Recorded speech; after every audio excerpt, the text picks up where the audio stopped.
తాజాగా Tiruvuru Telugu Desam party MLA Kolikapudi Srinivasarao గారు పెట్టిన వాట్సాప్ స్టేటస్ చుట్టూ ఆ పార్టీలోనే తీవ్ర చర్చ అయితే జరుగుతూ ఉంది. ఎమ్మెల్యే గారు పెట్టిన స్టేటస్ ఏంటి? తెలంగాణలో ఎంసెట్ ప్రశ్నాపత్రం లీక్ చేసి జైలుకు వెళ్ళొచ్చి తర్వాత హైదరాబాద్లో కంపెనీ పేరు మార్చి నీట్ లీకేజీ పాపంలో భాగస్వామి అయ్యి తర్వాత అటువంటి వ్యక్తి ఇప్పుడు పుట్రేలు అంటే ఆయన నియోజకవర్గంలోని ఒక ఊరు. పుట్రేలులో మట్టి మాఫియా నడపడం పెద్ద కష్టమేమీ కాదు కదా అని చెప్పి ఆయన ఒక వాట్సాప్ స్టేటస్ పెడుతూ అందులో నీట్గా వీడియోలు కూడా ఏ విధంగా వరుస పెట్టి లారీలలో మట్టిని తరలించేస్తున్నారని ఒక ఇంటి మీద నుండి తీసినటువంటి ఆ మట్టి లారీల ఫోటోలు కూడా ఎవరో తీసి తనకు పంపించినట్టున్నారు. ఆ మట్టి లారీల ఫోటోలు కూడా పెట్టారు. అంటే లారీలు మట్టిని తరలించుకుపోతూ ఉన్నారు.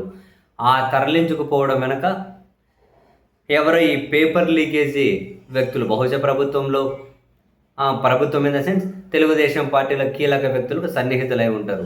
వాళ్ళు ఎవరు అని పేరు పెట్టలేదు కానీ బట్ ఈ విధంగా స్టేటస్ అయితే పెట్టారు. నిజం చెప్పాలి అంటే కొలికపూడి శ్రీనివాసరావు గారిని అభినందించాలి. ఎందుకంటే అధికారంలో ఉన్నాం, మన పార్టీని అధికారంలో ఉంది కదా, ఏం అక్రమాలు జరిగినా ఏం జరిగినా చూస్తూ ఉండిపోదాం అని చెప్పి ఆయన అనుకోవడం లేదు. ప్రభుత్వం వేరు, పార్టీ వేరు, అండ్ క్షేత్రస్థాయిలో ప్రజల సమస్యలు వేరు. ఇంతకుముందు గుంతల రోడ్లు ఉన్నాయి, ఈ గుంతల రోడ్లు పూడ్చకపోతే ఎలా అని చెప్పి ఆయన గుంతల రోడ్లు ఉన్న దగ్గరికి వెళ్ళి నిరసన వ్యక్తం చేశారు. అండ్ బెల్ట్ షాపులు, అరే బడి దగ్గర, గుడి దగ్గర, బస్ స్టాండ్ దగ్గర, పబ్లిక్ ఆవాసాల్లో ఈ బెల్ట్ షాపులు ఏంటి, వాటిని తొలగించేయాల్సిందే అని చెప్పి ఆ బెల్ట్ షాపుల దగ్గరికి వెళ్ళి నిరసన వ్యక్తం చేశారు. ఇప్పుడేమో మట్టిని తరలించుకుపోతూ ఉంటే దారుణం అండి అది. మట్టి, ఇసుక, ఈ అక్రమాలు చాలా దారుణం. మట్టిని తరలించుకుపోతూ ఉంటే ఆ వీడియోలు కన్నా పోస్ట్ చేసుకుంటూ మరి ఇటు ఈ విధంగా చేసుకుంటూ పోతే ఎలా? ఎవరైనా అనుకోవచ్చు ఒక ఎమ్మెల్యేగా ఆయన ఇవన్నీ అడ్డుకోవచ్చు కదా అని చెప్పి. ఆయన లారీలకి ఏమీ అడ్డ నిలవలేరు కదా. అడ్డుకునే ప్రయత్నాలను అదే పార్టీలోనే మరికొందరు అడ్డుకుంటూ ఉంటారు. వాళ్ళది పైచే అవుతూ ఉంటుంది. అధికారులు వాళ్ళు నియమించిన వాళ్ళు ఉంటారు. ఇప్పుడు కొలికపూడి శ్రీనివాసరావు గారు లిక్కర్ షాపుల మీదనో, బెల్ట్ షాపుల మీదనో, లేకపోతే గుంతలు పడిన రోడ్ల మీదనో, ఇసుక మాఫియా మీదనో, మట్టి మాఫియా మీదనో ఈ విధంగా ఆయన ఇటువంటి అంశాలు లేవనెత్తుతూ ఉంటే బై డిఫాల్ట్గా ఆయన ఏదో ప్రభుత్వానికి వ్యతిరేకంగా ఉన్నారు అని చెప్పి అందులో కొందరు భావిస్తూ ఉండొచ్చు.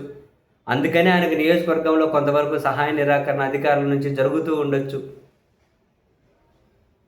ఇంటర్నల్గా ఏం జరుగుతుందో తెలియదు. బట్ ఒక ఎమ్మెల్యే వండుకొని ఇటువంటి కీలక అంశాలన్నింటినీ జనాల ముందుకు తీసుకొని వచ్చేసి ఇది కరెక్ట్ కాదు అని వాళ్ళ ప్రభుత్వాన్ని కూడా చెబుతూ ఉండడం మంచిదే కదా. ఏం చేసినా సమర్థించాలి అనే ధోరణి ప్రజాస్వామ్యంలో మంచిది కాదు.